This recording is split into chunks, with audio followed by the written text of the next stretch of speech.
Let's drink some beer. This is all just a desperate cry for attention. Oh God, we're sucking right now. I want to be able to grow more dicks. Dude, this is consensual. I am Frank. Dude, yeah, psychic powers like crazy. So big news this week. Every day is big news all day long, 24/7. It's part of the hellscape that is the 24-hour news cycle. We live in an exciting world of the 24-hour news cycle. It's just like non-stop input, and I don't know if it's good, but I want to talk about this. It's definitely not good. It can't be good. It's like really anything. unhealthy. You do anything too much, it gets bad. It's really, really Moderation unhealthy. is key. You know how many like old hippies I've had tell me moderation is key, and they're the ones that are still alive. They live to be old. They're like wizards. But big news. I don't know. Hopefully, you guys have caught wind of this by the time the episode is released. Certainly, but Twitter was hacked, and a bunch of blue check accounts, verified, big time Twitter personas, mostly public speakers, all issued the same tweet basically saying like, hey, I'm going to give back to my community or whatever. Give me your crypto and you'll get twice as much back. Limited time offer. And like totally unsurprisingly, a bunch of fucking people fell for it and they 100%.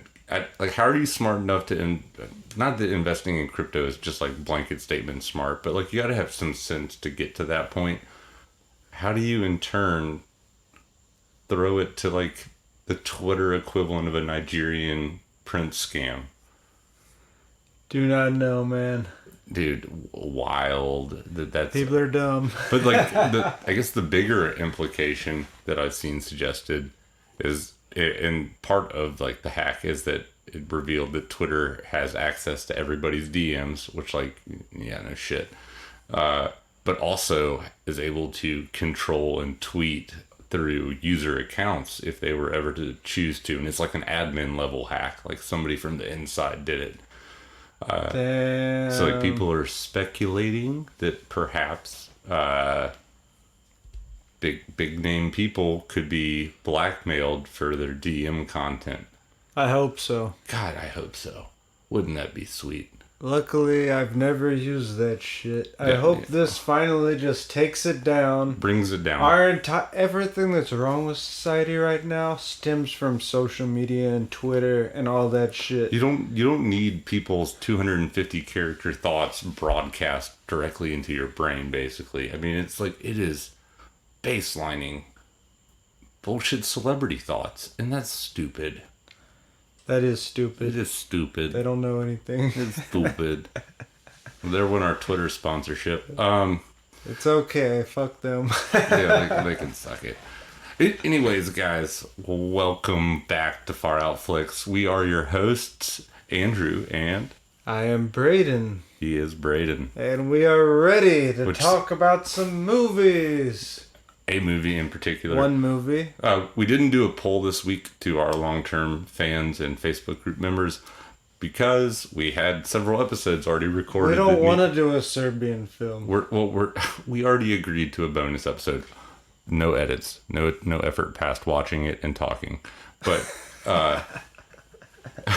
it's not even that. It's we had a backlog of episodes to edit, and we realized that, you know, until we at least get those uploaded, doing a survey is going to have a week or two delay, and that'll make people feel like we don't care or we're not listening. And we are, and we're going to do it. We're working hard out here. Hard watching movies so that you don't have to. You're busy. We understand. We're doing the dirty work. We're getting our hands grimy. So this week we are doing a selection of our own because we've been meaning to touch on this topic. This week's episode is about Fire in the Sky. So Fire in the Sky, which it's an alien movie, not to spoil it. And again, as always, we encourage you to watch the film before listening if you haven't seen it. It's like drinking beers, talking about the movie with your buddies. Or we'll just tell you about it. And you can learn that way. Who Nothing wants to matters. devote an hour and a half to watching a movie when you can devote an hour to listening to us talk about it? Honestly, this is the kind of movie that the story is almost more interesting than the movie itself. For sure. I mean, there's not In like, some ways. I mean, the effects hold up. Actually, that the film has aged very gracefully, other than some kind of like corny-ish, interactions with humans, human to human. But overall, it looks good. It holds up. It is probably the best abduction movie of all time. And it's based on a true story. So that's like what makes this exciting. One of the more credible ones. And guess what, guys? Far Out doesn't just mean artsy, twisty, mind-fucky films. We're doing aliens. We're going to doing do it. everything. If it's far out, everything in this world is far out. Everything is far out. If you look close enough, it's all far out. It's Even all the far. mundane fucking bullshit. Especially aliens, though. And little personal anecdote about aliens, as much as I would like to, I might have seen something once in the sky that was questionable, but I don't have any good stories other than where Braden and I both now work, our day jobs. We gotta fund this somehow. There is a UFO welcome center. UFO Welcome Center. Braden, would you tell the audience about the UFO welcome center? So this UFO Welcome Center is the only thing in this town besides a dollar store and like some rundown abandoned buildings. And literally, if you type in we're not going to tell you the town's name. We're not telling you where it is. But if you were to type it into Google, this is all that shows up because it's all that's there. So we're talking bumfuck middle of nowhere. It's a nice town, but it is very rural.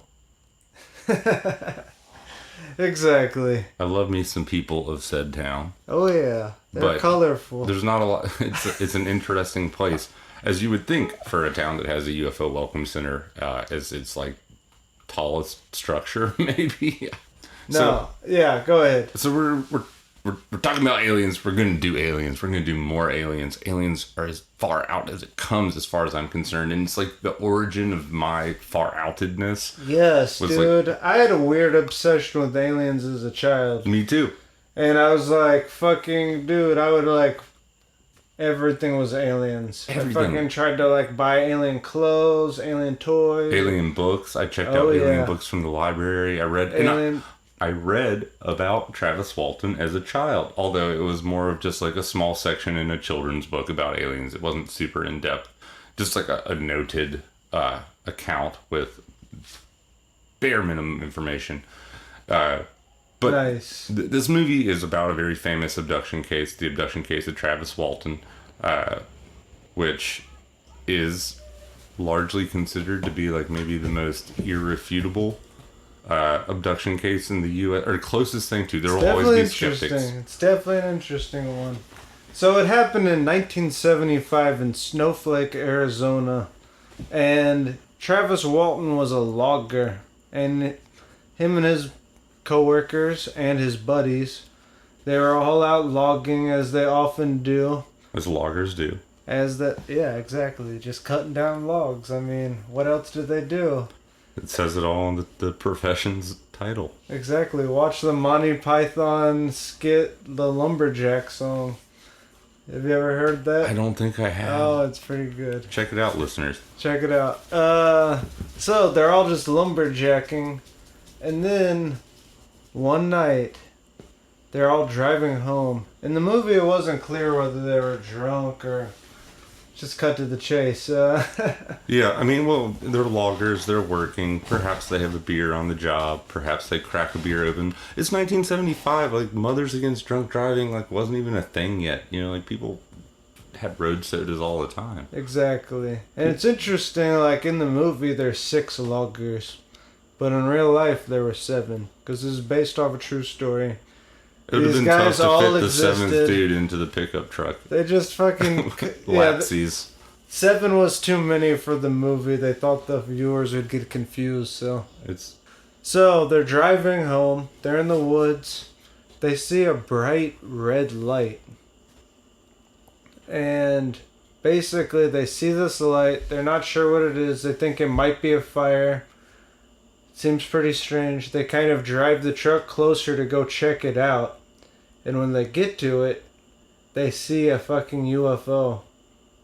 Yeah, and this like skip happy fucking guy, Travis Walton, which like the opening scenes just like portray him as just like the coolest man in town. You know, he like wakes up, hops on his motorcycle, Exactly. commits numerous driving crimes that would, you know, gain you points on your record if a cop was to see it. It's like cruising on the sidewalks. Grab the girl, holds her arm out with the donuts, and he grabs the donuts. He grabs it, doesn't skip a beat. This guy's just on top of the fucking world. Oh yeah, but really he's just a fucking dick. He also looks a lot like Paul Rudd, the actor who plays him. He does. Like, you know, it's clearly not Paul Rudd, but like A little bit. maybe if you like take your glasses What off. was the actor's name? Some of these actors are a little bit famous, but I didn't know them. Like D.B. Sweeney is one of them. Oh yeah, that's one. Who's the choir boy? It doesn't matter. It doesn't matter. The choir boy.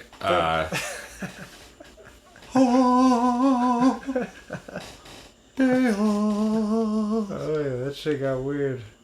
But anyways, they see this fucking light in the sky, and I think the actual account they described it as more of a yellow light, but in the film it's like very clearly portrayed as red.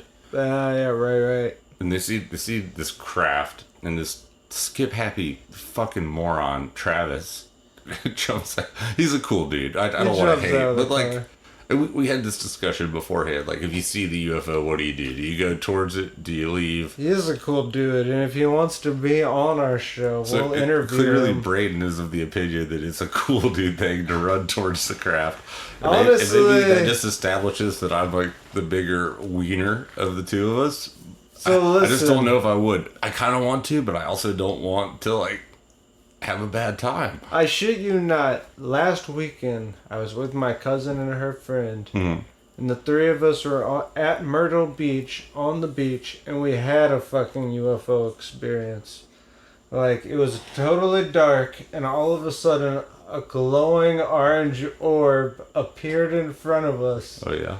and it was shining its spotlight down on the beach, and I really thought it was a lighthouse that I just hadn't noticed before, like right in front of me. Right in the middle of the ocean. I wasn't really sure what was Some real happening, Bioshock but shit. I looked at them and we all just understood that the aliens had arrived, and my cousin was shaking. She was terrified. She was like literally about to run away, and I just had to accept that maybe it was aliens.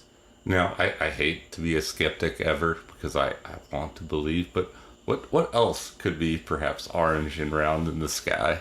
It turned out it was the moon. It was the moon. It was the moon. It was the moon. But after a lot of other weird stuff happened, and it was the moon. Why do we even talk about far out flicks? We live far out lives. Exactly. Just make them far out. Make them far out. You can.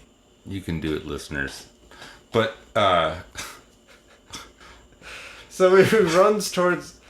So Travis Walton runs towards the spacecraft.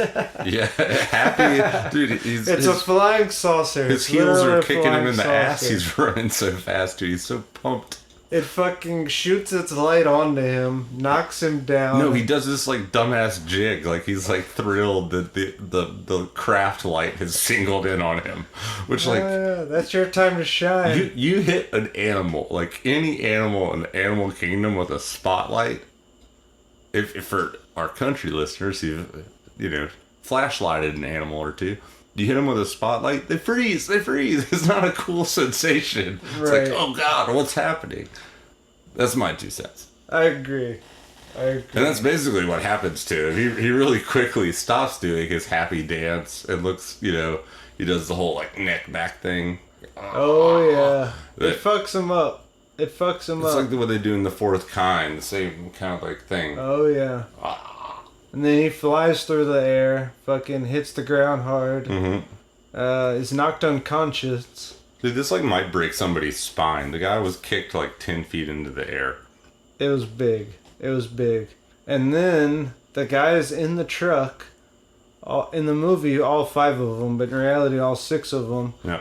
They just fucking get scared, think he's dead, and drive away and leave him there. Oh yeah, Mike doesn't. His best friend, the leader, he was the oldest and leader of this logging crew, and he had government contracts to log serious acreage, like 1,200 acres or something like that. He doesn't want to go. He's loyal to his friend. There might be some like Greek fraternal bond between them. You know, that's my big takeaway from the film. But yeah, there was a little bit of that. it's just a smidge. They cared a lot about each other for sure. Dude, they do. They really do. Man, there's nothing in the world wrong with that. You know, like 1975 America. You know, yeah, I guess society would probably say some shit like that's not cool. Well, I mean, if you were abducted, I would care. I mean, especially if you saw it happen. Yeah, of course. But the other five guys, like don't want nothing to do with it. They want to get the fuck out of Dodge as quickly as possible. Oh yeah, they're getting out of there. They're getting out of there.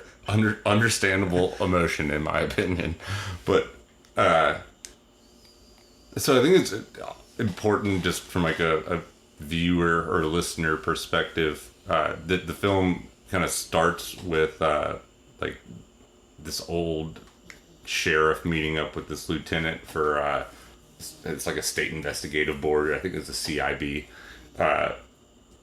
Basically regarding the fact that shortly after these events we've just been describing, these men report the incident. So the whole film is kind of framed around the law enforcement not believing the gentlemen. They, you know, they're all like, for the most part, pretty upstanding guys, except for maybe one. Including the leader, Mike, who's, you know, Mr. Family Man.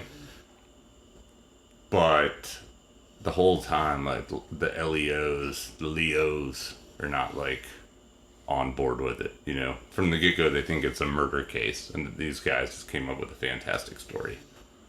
I mean, it would make sense, right? Yeah.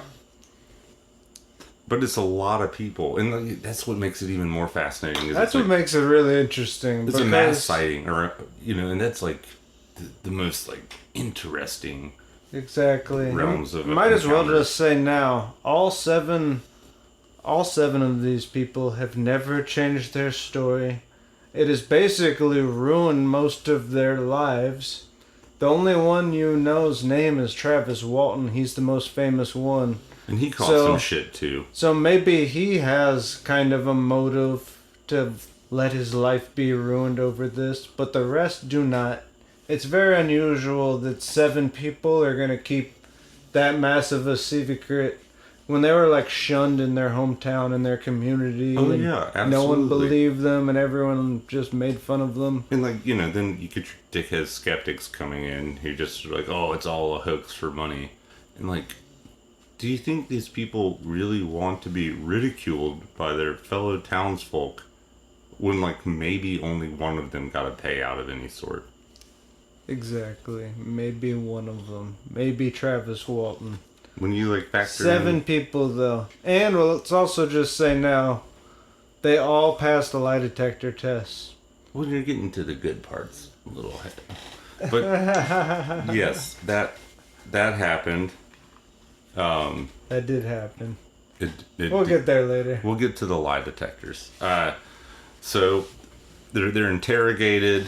You know, it's revealed through the interactions with the cops and kind of like a flashback to the day it happened that Travis and this guy Alan did not get along. Dallas. Was it Dallas? It's Alan. Oh, okay. Like 99% sure. Nice. Alan. So he, at least in real life, maybe in the movie they changed it to Dallas, but I think it was Alan. Okay. Maybe I was just hearing what I wanted to hear, and it's neither. But I don't know. It doesn't matter. It doesn't matter. Alan and this dude revealed through the interrogation by the cops and some cutbacks, like, does not get along with Travis. Like, they had this, like, again, very, like, Top Gun fucking borderline jean shorts breathing down each other's necks. scene with chainsaws where it's like they're almost about to like engage in chainsaw combat. I wanted them to engage in chainsaw combat so much. Dude, it would have been... That would have made this movie way better. Chainsaw combat makes everything better. Fuck, how often does that happen? I'd pay to see that. Not enough. I mean, there are some movies. We'll get to some movies. I want to see robots kill each other with chainsaws. I will curate some films with some chainsaw fight scenes. There's remember BattleBots? You ever watch? Yeah, fuck yeah, I remember BattleBots was cool. BattleBots was cool. We need BattleBots, but with modern humanoid robots. That would be better. But now we're just talking about like Gundams fighting each other. I'm down. Yeah, I've always wanted a Gundam. So it's revealed that they don't like each other. They have this little standoff, and he is like just like in the movie the dumbest motherfucker when it comes to talking with cops. Like you might as well be asking to have motive assigned to him. He's like a prick about it. He's open about his. I mean, to his credit, he's being honest, but open about not liking Travis. He's uncooperative. He's a smart ass. It's like literally all the things you should not be with. Yeah, that guy's kind of a jerk. Yeah, he's kind of a jerk. But they all hold to their story when they're initially questioned. Indeed. Including the youngest looking dude who's like shaking like a leaf on a tree. And then the cops keep pressuring him to do lie detector test. Mm-hmm. And they don't want to do that. Well, I don't even know if they don't want to, but they're reluctant, which is understandable. Cause I mean, at one point, and I never even totally thought about this, but the guy was like, once you do a lie detector test, like, it's out of your hands. Like, even if you're telling the truth, if it says you're not, like, your fate is sealed, basically. But yeah, he was spot on about that. You know, like, it could be a very damning piece of questionable new technology. Exactly, and it is questionable, and that's why it's not legally allowed in court, I believe. It's bullshit, and there's ways to cheat it, which is something skeptics accuse Travis Walton of doing as well. Here's the ways of cheating it. One way is like holding your breath, steadies your heart rate, everything. Yep. Another way is every time you tell the truth, clench your asshole. So... So, ask me a question. Okay. Are you wearing a white shirt? Yes, I am. I just clenched my asshole. That prepares it. So you already have a spike in energy level of your body. They don't ever give you that detail like in movies when they talk about people cheating the lie detector test. But that is how you do it, and it makes perfect sense, because when you hear that question you don't want to hear, obviously, like... If I'm ever in a situation where I'm hooked up to a machine, perhaps in a country that's not the U.S., and hoping to not be jailed... We're all about to be hooked up to fucking Elon Musk's machines, where we're just all part of the neural net, and, you know, that shit might even just be out of your control at that point. Well, fuck it. You know, fuck it. If it happens, it happens. I'm ready to be hooked up. So, yeah, they're like reluctant at first to do the lie detector test. But eventually they all agree. And they do it. And 6 out of the 7, well, depending on the source, 6 out of the 7 passed, with 1 being inconclusive, or all 7 passed. Or in the film's case, 5 passed. So the one that it was inconclusive, I read somewhere that was the guy who didn't get along with him, Alan, and he walked out of the test. He did not finish the test. Ah. Which I don't know if that like kind of adds the credibility or takes away, but either way, this guy was being a jerk the whole time. In the film, he has results that are inconclusive, though. They like, you know, they look at them and they're like, these ones aren't good, but the rest they're all the same, or, you know, whatever. Right. So at this point, you know, there's also this big scene at the church where Mike basically like challenges the whole congregation to like say something to his face. Super like beat the chest move, but like, to his credit, he pulls it off. Not a person there has a thing to say. And then he storms off at the perfect time. So, like, Perfect they timing. basically are just ostracized by the whole town. Mm-hmm. Like, who wants this kind of attention? Well, Why they're would they saying they're lie about what murderers they and saw? Exactly. And Travis Walton's been missing for days. And, yeah, exactly. And so basically, after 5 days, is that where we're at now? Mm-hmm. Mm-hmm. So basically, after 5 days, Travis Walton shows up, and he just appears naked. He calls Mike, right? Does he? Yeah, I he believe does. so. He does. He appears naked, and then he calls Mike. Mike comes. They all try to help him. He's like, he motions for water, and it's like a fucking downpour all around him. It's just like, stand up and open your mouth. He's naked in a fetal position. Oh, yeah. Outside of like a restaurant or a gas station. Outside of a gas It station. is like the image that comes to mind of like finding an abductee in the woods. Just like, ugh. Yeah, exactly. He's like all covered in fucking jelly and shit. Goop. But apparently in real life, the real Travis Walton, he had clothes. He said they just fucking spiced up the movie by making him nude. Well, it was a good choice. That was a good choice. Artistic Good decision. aesthetic choice. Good artistic decision. Exactly. Fucking, I would assume I'd be naked after the aliens probed me. Yeah, so, at first he just like screams, and then like wherever the fuck they're at when they find him, like some like Poindexter greasy looking MUFON guy is like shoving a microphone in his face, asking him all these very deliberate questions about what did it look like. I consider myself a believer and an investigator, even if it's just a scholarly level at this point. But like, how the fuck are they gonna know before the cops do? That's a good point. Right? It's a good point. So bad artistic decision there. It's okay. I mean, a lot of the film itself, most of the parts, most of the dramatic scenes up to this point, like, they're just okay for me. From a purely, like, critical film, the story kicks ass. Yeah. But a lot of the movie, it's just like, whatever. Yeah, we're getting to the good part, though. We're getting to the fucking good part. If you have the patience to get through the beginning, there's a big payoff. Look, slow burn is like one of my favorite adjective genres to any film genre. So Sure. I'm into it. And Sure. again, we almost had a chainsaw fight, which is like pretty good. The chainsaw fight was good. So they find him again. He's fucking naked, afraid. But something I like there is like he looks out the window when he like tunes everybody else out. His friends are objecting to the reporters. He like puts his hand against the window, and it looks like there's like 4 fingerprints on the other side of the window. Yes. And at that point, he like has a flashback to when he was on the UFO, and these aliens were probing him. Well, no, it's like a partial flashback. It's a partial flashback. Yeah, it's like a cut scene almost. So he's like brought back to society. He catches some grief from this detective who's wearing a very fly bolo tie. I wish I could pull that bolo tie off. Oh yeah, the bolo tie is good.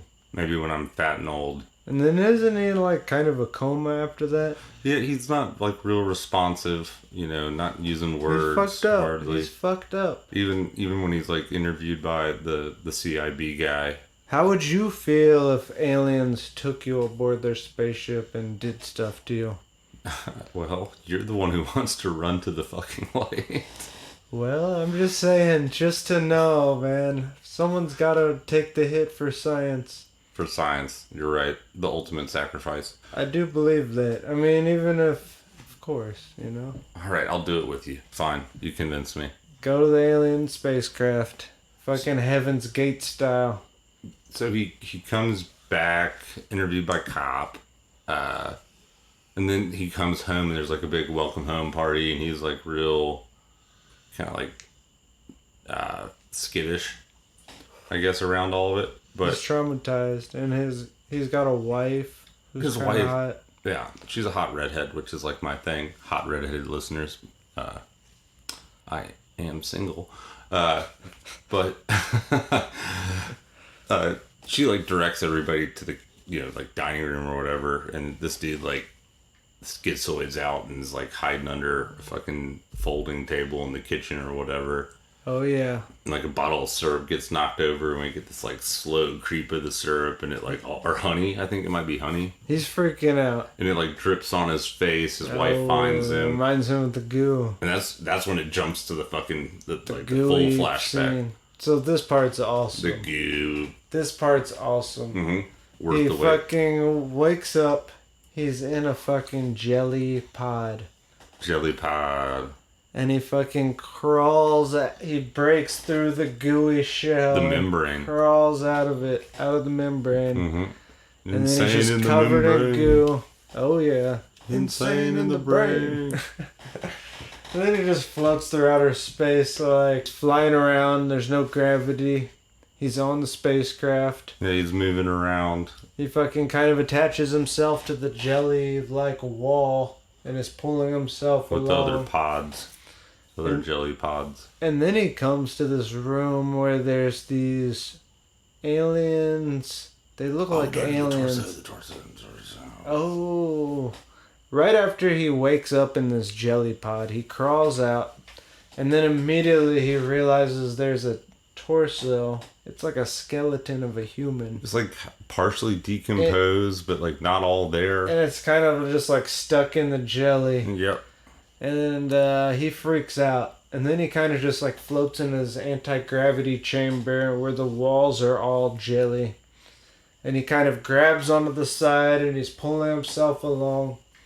Finally he gets to this room where there's like this light in the center. And there's these aliens all around. They look like aliens, but they're clearly not. I would say they look like fake aliens, right? And they're kind of attached to these beams that connect to the ceiling, like they're like little piñatas or something. Yep. And he goes up and he just is like, oh, he realizes they're like weird spacesuits. Mm-hmm. And he like turns one around and he opens up the back and he's like almost about to go in this weird little spacesuit, it looked like. And then while that's happening, a fucking CGI alien from behind him. They looked really good, honestly, for 1993. It probably wasn't CGI. It looked fucking good. It was probably practical effects, man. Yeah, the fucking alien behind him looked really good. Yeah, like CGI didn't become popular until Lawnmower Man. I think that was actually like the first film that had CGI, and I want to say that was also 1993. Really? Yeah, let me quick fact check. I'm gonna 1992. I was off by a year. So anyway, this gray alien, it's a classic gray, wouldn't you say? It's pretty close. Well, it's weird, and It's not gray, you know. It kind of shows multiple aliens in the film. Because the first one does kind of look like a gray. But Sure. then later on, they're like pinkish.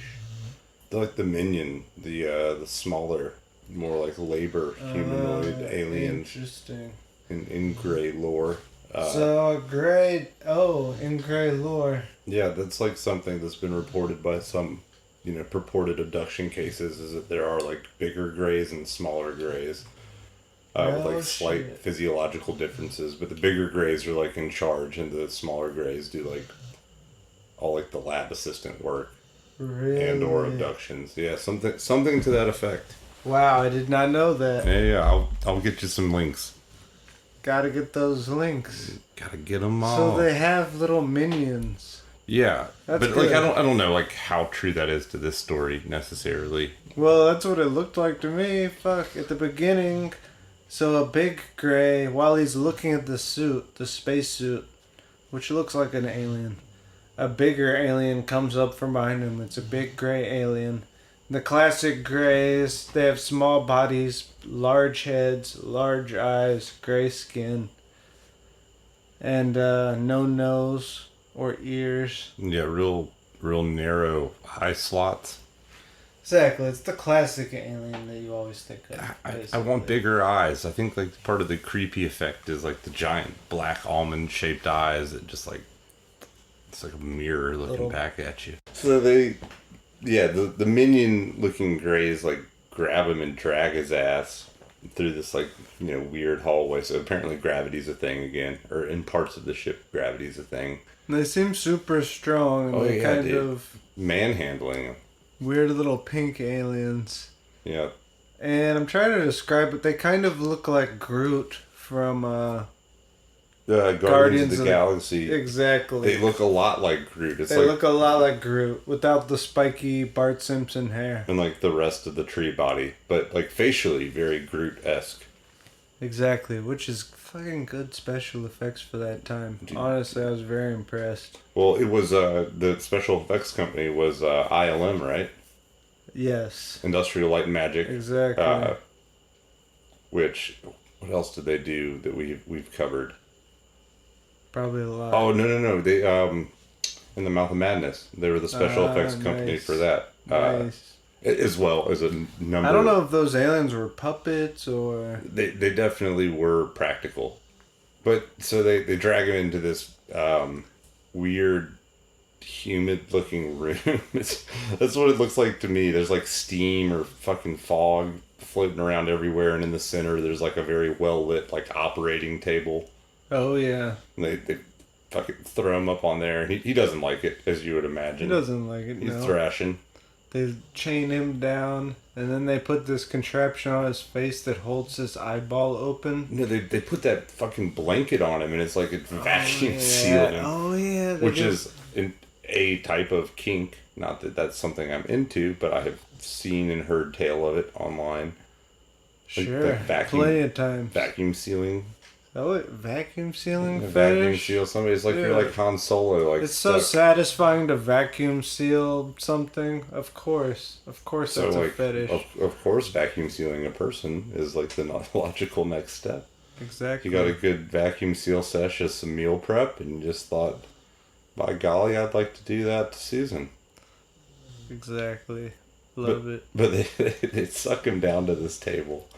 And yeah, what's the face thing? They put some shit on his face, like Well, the whole thing vacuum seals his face too, and they like cut like a mouth hole and an eye hole. Yeah, that shit is weird. Yeah, like one mouth hole and just mouth hole and just one eye hole. And then they attach this weird mask to his face that like holds his eyeball open. Yeah, it looks like. What does it look like? I was gonna say it looks like sci-fi medieval torture devices. Yes, basically.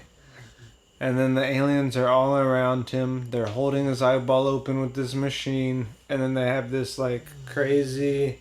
It's like when you're at the dentist and they pull that light down that's like on this arm. Like... Yeah, but this light looks like an attack robot probe that's like definitely about to do violating things to you. Exactly. And honestly, I thought it was gonna fucking go up his bum. Well, when they first threw him on the table and ripped his clothes off, his ass cheeks were facing up. Oh yeah. I mean, it was heavily implied in the film. I thought for sure he was getting probed, but then they flip him over. So it's like... And then it ends up being a needle that looks like it's gonna go into his eye. Yeah, which like, ooh, eye stuff. And he kind of like screams and blacks out. And then, next thing you know, he wakes up at the gas station naked and covered in goo. Goo. And so basically, in essence, that's most of what the movie is. As for the alien abduction scene, it was basically totally made up for the movie. Yeah, not representative of the case. Everything else, they kept the names the same. It's clearly based off the Travis Walton alien abduction, but they just basically his abduction encounter didn't last very long, and they decided it wasn't exciting enough, which I think it kicks ass. It's still but sweet. I get that it's like would be a very quick. Well, they Hollywoodized it, a lot. Sure. Just the abduction, though. Again, the rest of it's all pretty true to form. The rest of it is all true. But, I mean, to an extent, I get it, because that shit sells, and I enjoyed watching it, and it was a fucking sweet vision of what... It was amazing. The abduction experience. That's what I expected to be like, kind of. In the actual abduction, it was like he just like woke up in like a white surgical room, right? Which is another very common trope with, you know, a number of abduction cases. Exactly. And I Or believe... consistency. Probably not trope. It's probably not the right word. But consistency. Yeah, it's a little bit fucking biased. Well, yeah, it maybe has that connotation, but it's not how I meant it. Yeah. Consistency in other abduction cases.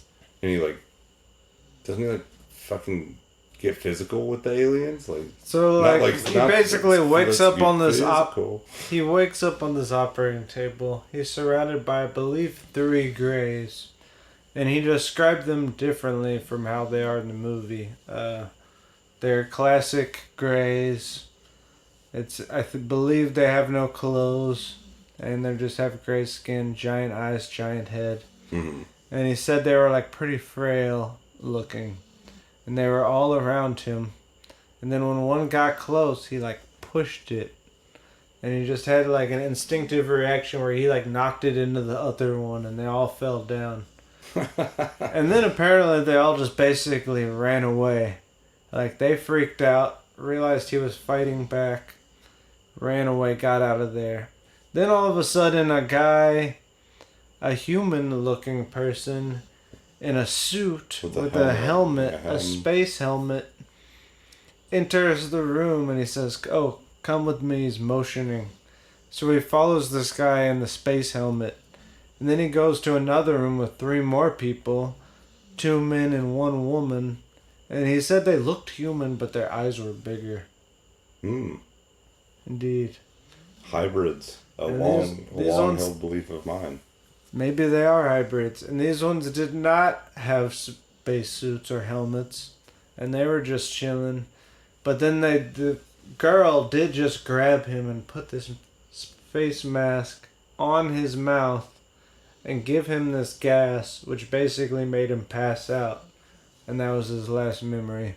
Sounds like a bad trip to the dentist.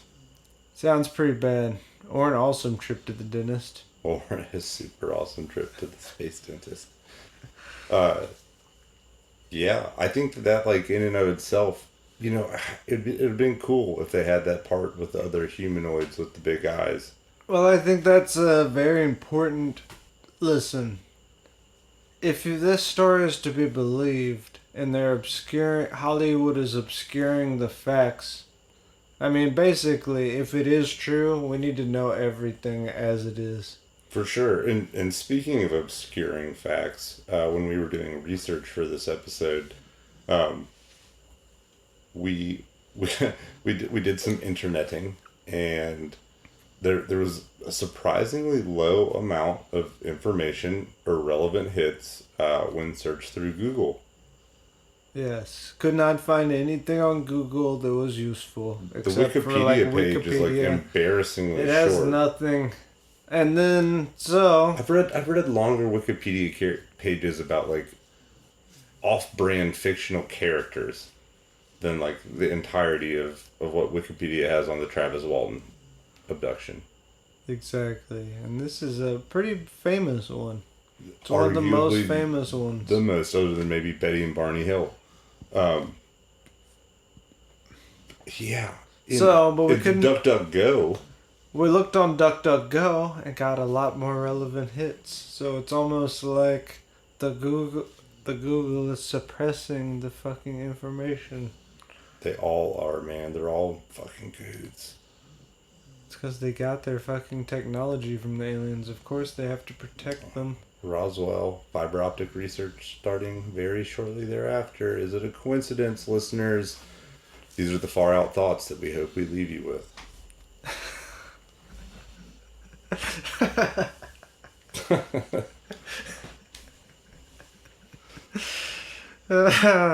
Alright. My future sign off. That was good. Not bad, right? That was good. We're having fun. So basically, exactly, why are they hiding it? Why is Google hiding the results? We don't know. We don't have the answer. But... even if it was like out of Google's hands, like some other entity is manipulating the relevancy of the hits. Exactly. Well, I'm just saying, where did Google get the quantum computers from? And is it the aliens? And are they protecting them? Are the aliens Google? Are the aliens Alphabet? Good question. Alphabet. Holy shit, that would be a fucking. That's good like basically twist. the like backstory plot to this fucking badass video game called XCOM. Oh yeah. Sort of. I mean, the aliens infiltrate from the inside through like hybrid programs and cooperation with certain powerful entities on Earth. Well, that might be what's happening. I mean, it looked like humans were cooperating with them in this Travis Walton incident. Yeah, or hybrids. Or hybrids. I mean, that's really how you maximize. I don't even know what I'm trying to say. Get those hybrids. That's how you get the least physical resistance, you know, like. Sure. And you can conquer an maximize. enemy from within. Exactly. There's no reason to siege war. So, aliens, Greys. What do you know about Greys? Why do they abduct people? And what's the purpose? I mean, I don't know anything, right? Like, I just have ideas. Some of them, you know. I mean, with more why? evidence. What were they trying to do to him? They didn't milk him per se. We didn't see it on camera. I imagine that was a pretty hard sell in Well, 1993. Well, they're clearly creating hybrids. Well, he Just blacked saying, out. there's stuck him. hybrids there. They could have injected him with, you know, some kind of heavy sedative with the needle in the eye, and then sucked his dong Well, that's a good absolutely point. dry That's with a blowjob machine. Totally valid point. A We don't milker. know what would have happened after. Milk. But in general, and also remember, okay, so only Travis Walton can tell his story of what happened on the spaceship. And Travis, if you ever hear this, let us know. But the 6 other guys, they all also stuck to this story until now, which has been like over 40 years. It's fucking wild. It is wild. It's wild that it's very unusual that many people will stick to one story. And there are multiple theories out there as to. So the skeptics always have their theories of. Yeah, sure. They don't want the They're aliens to stupid, exist. bitchy theories. I mean, I am a skeptic in my heart because I'll never take anyone's word for it. I want physical evidence Sure. or something that sounds legit. Well, I just want compelling evidence. You know, like, I don't need to see it to believe it, but. Yeah, I mean, well, maybe in this day and age with like deep fakes and fucking Photoshop, you pretty much do need to lay witness with your own 2 eyes, active first-hand account. At the end of the day, you cannot even trust your eyes, and that's just gonna become more so throughout the next 100 years. Who you gonna believe, baby? Me, or your lying ass eyes? Dude, nothing's gonna be. Anyway, you can't. Honestly, I believe you can't even believe your eyes. So even if they saw a UFO, maybe that was some kind of psychic event or whatever. Who knows? Sure. I mean, but nonetheless, the story has been maintained by all parties involved. And that is, as you've already said, incredible. Yes. Knowing human nature, it would take a lot of motivation for a group that large to keep a secret for that long. And maybe Travis Walton profited off of this. He wrote a book, which this movie's based off his book. And then there was another documentary about him, so he is famous. But the other 6 guys, I mean, like all of them are basically shunned in their community and just laughed at. I'll be the skeptic this time and say they could have been in on it with him and they all just got a cut of the profits. It couldn't have been that much. I mean, I don't know. I don't know. I mean, movie rights. I'm sure it was a some money. lot, but Collecting royalties every time daytime cable plays this movie. he wasn't even friends with all of them. You're right. And again, that is just being a skeptic. I ultimately believe that Travis Walton did live this experience. Something happened. Something happened. Whether his Something memory happened. took, a wild turn, who knows? But something did happen. There have been cases of like group hysteria throughout history. Like fucking Yeah, but it's rare. and bizarre when it does happen. Indeed. I mean, there are scientific explanations. I'm not sure. Well, fucking aliens would be Honestly, a scientific explanation if they. That's true.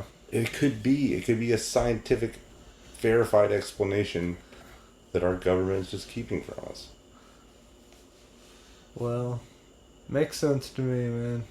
Honestly, if that's all that happened, I'd be okay with doing that. But it kind of like, to this day, this guy's just obsessed with the aliens. Travis Walton. How could you not be if it actually happened? I mean, Exactly. You would make that your life mission to fucking let the world know. And that's basically what he's tried to do. Well, And, it sounds like he's got a cause in life, so that's good. The movie wraps up. Michael disappears into the wilderness for like 2.5, not literal wilderness, but he moves out. He and his wife split up, and he basically disappears to a more remote home. And Travis like gets up with him, to go out. Mike looks like Ted Nugent at this point, a little bit like Ted Nugent. yeah, he's a mountain man now. Yeah, I don't know if Ted Nugent's a mountain man, but he definitely wears a cowboy hat and doesn't cut his hair or shave all that much. Oh, yeah. He's looking pretty rough. Yeah. The years have not been kind to him It's with like, his fucking secret of staging it all. It's like Matthew McConaughey's transition in True Detective Season 1 from being this like clean-cut, weird detective to being like a fucking Good seasoned analogy. drunk. True Detective is my jam. It's so good. That really is like, as you said the other day, it's like one of the best seasons of television. I think it ever. is. True Detective Season 1 is the best season of television of all time. I will put my name behind that. We live in the golden era of television. Like, this is gonna be considered. They will probably look back on this time and be like, yeah, TV was the shit back then. Because it's never been this good. Or it only gets better. And, like, I feel like movies aren't as good right now, but TV is the fucking bomb right now with streaming services and Well, everything. no new movies have been released to theaters in a while, so... Yeah, well, they were fucking running out of steam anyway. They had a White few House good was ones. very good, and that's within true. like That's a year. There was like a couple Maybe a little every bit more. year. A couple every year, but Yeah, I agree. TV has been the bomb though. Yeah, these two friends reunite. They go back to the place where he was abducted. Mike's kind of cagey about it all, saying, I don't like being out here. Travis is like, me neither. He's like, I don't think they're coming back. I don't think they like me, or some quippy shit. It's like, fucking bro, I'm lame. glad you've moved on. I'm glad you're reassuring your friend. But you were shaking and covered in goop 2.5 years ago. Shaking. like a Naked or covered in goo. like a fucking, I don't know, molested new inmate.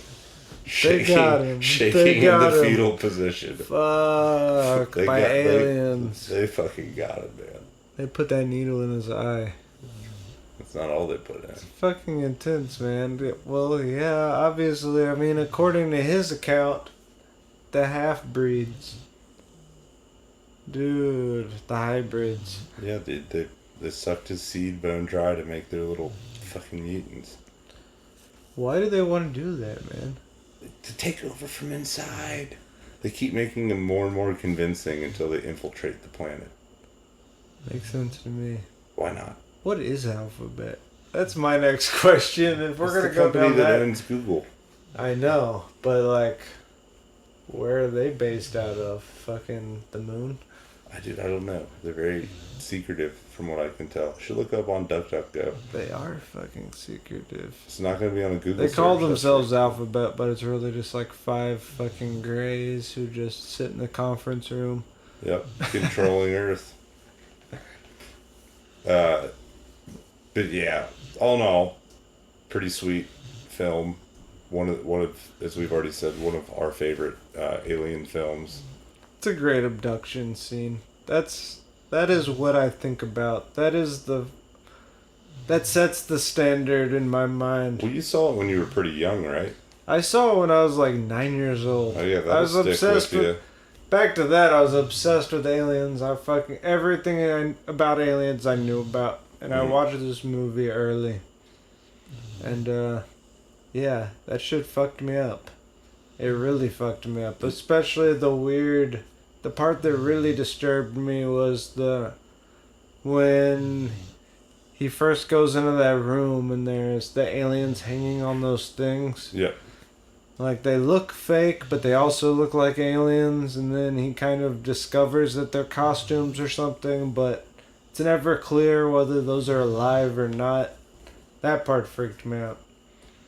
For me, I don't think any alien movies scared me outright as a kid, although I didn't see Fire in the Sky, I think, until high school, which is regrettable. But that's like fucking it for me, man. Like, I saw Tim Curry's, made for TV It in like at a young age, and I feel like when did Mars Attacks come out? Like 99. Yeah, that sounds right. Yeah. That's pretty early. That was a fun one. Yeah, fuck yeah, Tim Burton. So Is that Tim Burton? it is Tim Burton. Nice. Yeah, and what a great cast too. I mean, it's got pretty much one of my favorite leading men of all time, Jack Nicholson. He is absolutely in my top 3. I love Jack Nicholson. I love Jack Nicholson too. I'm kind of old school. I like Jack Nicholson, Marlon Brando, and Dennis Hopper. Those literally, to me, they're like... They're the just big don't 3? For me, probably. There are some new people I like, but I don't know. For me, those are the ultimate badass ones. Yeah. I would agree. I'd agree. That's a solid top 3. It's a solid top 3. I mean, they don't make them like that anymore, honestly. Just like the number of like Oscar-winning films Jack Nicholson's been in is absurd. It's like 6 or 7. Well, all 3 of those are at the cutting edge of kind of the countercultural movement of the 60s. So I consider them kind of like revolutionary icons in a way. For sure. And I also just like obsess over The Shining. Hell yeah. We should definitely do an episode on The There's Shining. no way we're not. I mean, I could talk about that. It'll be like maybe a 2 or 3 parter, fans, because I could gush about The Shining for like a day. I think we need to do some heavy hitters coming up. Just Have them on the books. Oh yeah, gotta start. Dude, there's plenty of far out films that are mainstream. Yep, and The Shining will be there eventually. But anyways, folks, that pretty much wraps it up for this week.